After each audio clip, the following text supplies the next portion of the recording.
Le projet de complexe culturel et sportif de santé durable à Montmagny en voie de réalisation. 135 donneurs participent à la collecte de sang sur un objectif de 150. Vélo électrique disponible gratuitement à Saint-Just-de-Bretonnière.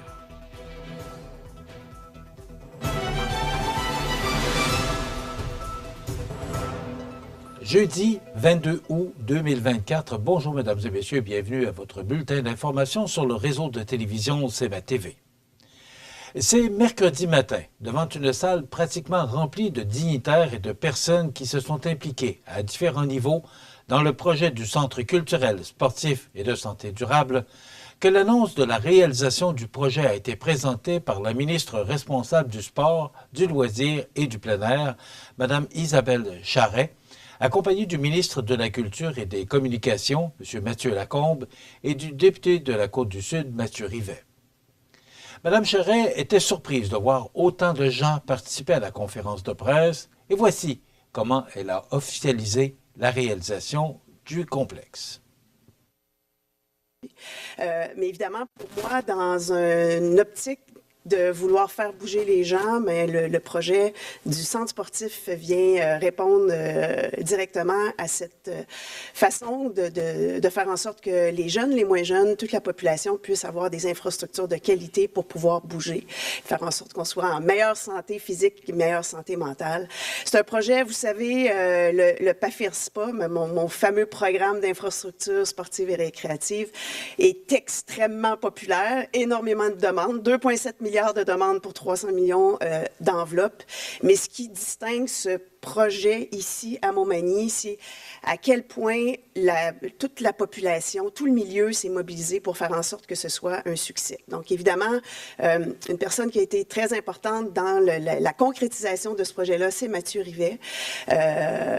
Et je pense qu'il a réussi à mobiliser tous les gens, mais ce projet-là appartient à la population, au milieu, et je suis certaine qu'il sera utilisé de façon extraordinaire. Alors, bravo pour ce travail que vous avez fait ensemble pour faire en sorte qu'on n'ait pas le choix de le financer. C'est tellement un beau projet. Le projet sera réalisé en deux phases distinctes, soit une pour le complexe sportif et une autre pour la salle de spectacle. Pour cette partie du projet, le complexe sportif, 40 millions de dollars seront investis par le gouvernement du Québec et près de 10 millions de dollars par la communauté, dont la MRC de Montmagny. De son côté, le ministre de la Culture et des Communications, Mathieu Lacombe, a procédé à l'annonce de la réfection de la salle Edwin Bélanger en Saint-Beau. Que le ministère de la Culture va réserver une somme de 14,5 millions de dollars pour la rénovation, le réaménagement de la salle Edwin Bélanger, donc de l'école secondaire, et qu'à terme, bien sûr, ça va prendre place dans tout ce grand complexe qui est sur les rails, j'allais dire qui est sur la glace, ça n'aurait pas été le bon terme, hein? Donc, voici pour l'annonce officielle. Ça va servir à quoi? Ça va servir notamment à réaménager l'accès, améliorer l'accès pour les citoyens qui veulent donc avoir accès au centre culturel. Ça va permettre d'ajouter des places, ça va permettre d'améliorer l'espace pour les coulisses, pour les loges aussi. Donc, bref, il y a énormément de travail qui sera fait là-dessus. Enfin, le député de Côte-du-Sud était extrêmement fier de cette annonce et s'est exprimé en ces termes. Des lieux de culture comme ça qui sont accessibles aux élèves de toute la communauté, c'est une vraie richesse. Assurément inspirant pour des projets particuliers à construire dans l'avenir. Promouvoir la fierté d'être québécois avec notre culture unique. Ça commence dans chacune de nos villes, des infrastructures comme celle-ci qui permettent d'accueillir nos artistes qui nous font tant vibrer. En tout, on parle d'un investissement du gouvernement du Québec de 54 millions.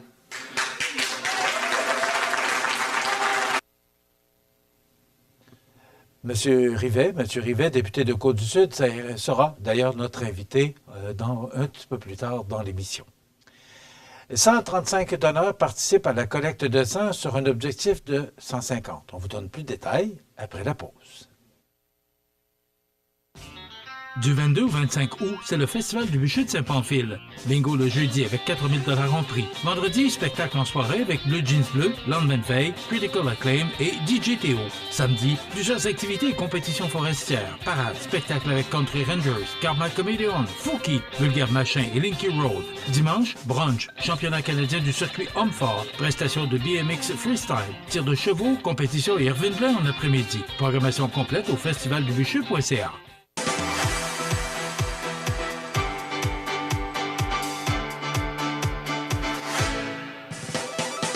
Venez en grand nombre, ces journées portes ouvertes, les 20 et 21 septembre au Collège Jésus-Marie à Saint-Michel-de-Bellechasse.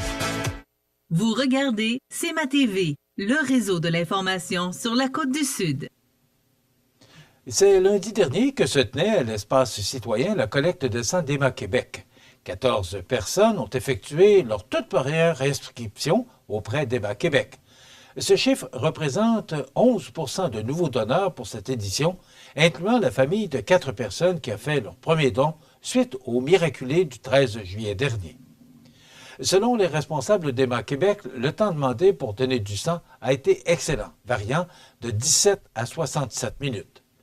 Soulignons que l'âge de la clientèle qui s'est présentée lundi variait de 21 ans à 82 ans, soit 5 personnes âgées de 21 à 25 ans, 10 personnes y allaient pour une deuxième et troisième fois à vie, 34 personnes avaient effectué leurs dons antécédents à la collecte des Chevaliers de Colomb tenue récemment, et une personne qui a fait un retour après une absence de plus de 30 ans, soit à l'époque de la Croix-Rouge. Soulignant en terminant qu'un donneur a effectué son 136e don à vie. C'est digne de mention.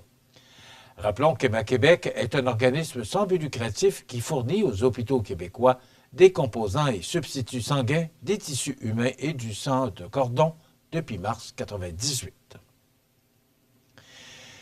Depuis quelques jours, la municipalité de Saint-Just-de-Bretonnière met à la disposition des résidents et touristes de sa municipalité un service gratuit de vélo électrique pour toute personne âgée de 18 ans et plus, service qui peut aussi être disponible pour les municipalités voisines. À cet effet, et pour répondre aux besoins variés des usagers, les habitants de Saint-Just-de-Bretonnière et des municipalités avoisinantes peuvent louer gratuitement 6 vélos électriques et 2 vélos à 3 roues. Ce service vise à promouvoir les déplacements durables, le bien-être des citoyens et l'exploration de notre belle région, tout en réduisant l'empreinte carbone. La municipalité de Saint-Just-de-Bretonnière encourage tous les résidents de Saint-Just, ainsi que ceux de la région, à profiter de cette initiative innovante pour la région, en plus de la gratuité du service. Les vélos sont maintenant disponibles sur réservation et peuvent être utilisés pour des trajets ou des sorties récréatives. Pour bénéficier de ce service, il suffit de visiter le site Internet de la municipalité au saintjustdebretonnière.com. Les sports, présentés par Groupe Corriveau, entrepreneur électricien et plomberie, un appel, 4 services. Groupe Corriveau à Montmagny, 88 248 8992, votre solution. Vous avez des projets de construction ou de rénovation? Pensez Groupe Corriveau, entrepreneur électricien et plomberie. Un appel, 4 services, 88 248 8992, Groupe Corriveau à Montmagny ou groupecorriveau.com. La solution pour du travail bien fait.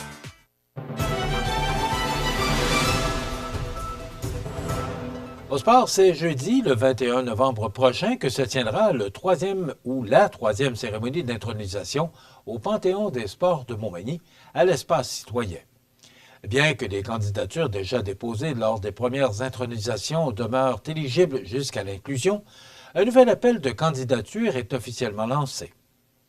Pour voir honorer un athlète ou une équipe s'étant distinguée par ses réussites sportives ou une personne, un entraîneur ou un organisme ayant contribué de manière exceptionnelle au sport à Montmagny, vous avez jusqu'au 20 octobre 2024 pour soumettre sa candidature sur le site de la ville de Montmagny au ville.montmagny.qc.ca/Panthéon.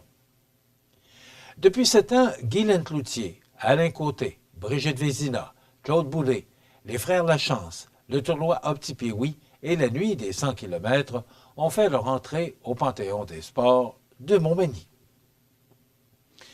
Voilà ce qui complète le régional pour aujourd'hui, jeudi 22 août, sur le réseau d'information CMA TV le média le plus regardé et le plus suivi sur la Côte-du-Sud.